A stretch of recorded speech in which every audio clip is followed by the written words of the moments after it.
வச்சுட்டு என்ன செய்வீங்க? ஃபோட்டோ எடுத்து உங்கள் வீட்டுக்காரருக்கு அனுப்புவீங்களா?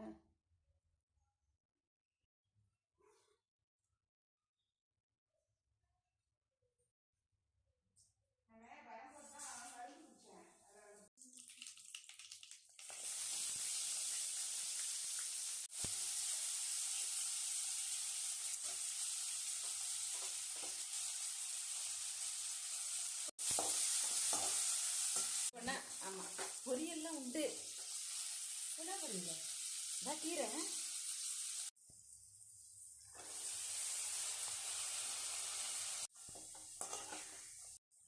இது தண்ணிக்காய் இல்லை, அதில் கொஞ்சம் தண்ணி இருக்கு, அதில் தண்ணி இல்லை. குளிச்சுட்டு கொஞ்சம் துணியார் போட்டு மார்க்கெட் போகணும். இல்லை ஐயோ, இவங்களும் நம்பிலாம் பண்ண முடியாது. அங்கே நகை எடுத்த கடையிலேயே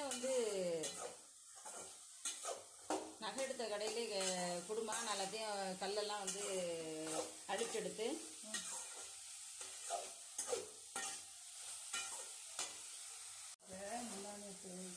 நைட்டு அடி பிடிக்குது. 2 மணி எல்லாம் தண்ணி ஊற்றுங்க. இப்போ தண்ணி ஊற்றக்கூடாது, சிம் பண்ணணும். சிம் பண்ணிட்டு 2 மணிக்கு ஃபோன் வருது. ஆண்டி அம்மாவுக்கு முடியல அப்படின்னு. தட்டு சுடும். இப்போ சாப்பிட்டு பாருங்க. அதே தான். இப்போ குழம்பு கரகரம் சீக்கிரம் ஆகிடும். முடியல ஆண்டின்னு தான் சரி போனால் எங்கே வலிக்கும். என்ன பண்ணால் என்கிட்ட தயிர் இருந்துச்சு. தயிரில் சோம்பா ஜீரகம் தானே போட்டு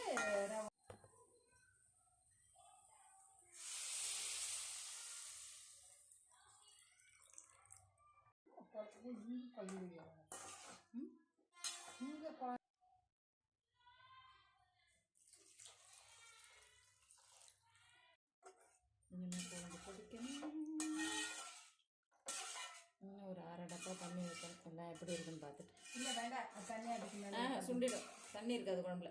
காய் தான் சுண்டிடும்.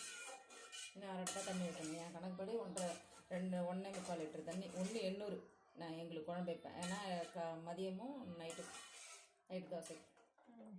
அப்புறம்லாம் நைட்டுக்கு ஒரு சட்னி அரைச்சா அவள் சட்னி தான் ஒத்துக்க மாட்டேங்குது. எந்த சட்னி, வெங்காய சட்னி அரைச்சாலும் ஒத்துக்க மாட்டேங்குது, தேங்காய் சட்னி அரைச்சாலும் ஒத்துக்க மாட்டேங்குது, வேர்க்கடலை சட்னி அரைச்சாலும் ஒத்துக்க மாட்டேங்குது. அவ்வளோ நான் என்ன பண்ணுறது பெரியவளை.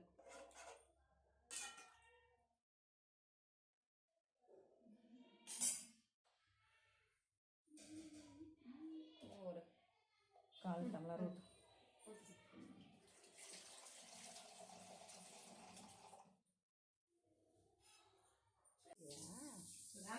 போட்டாங்க தண்ணி வாங்கி வரும்போது தானே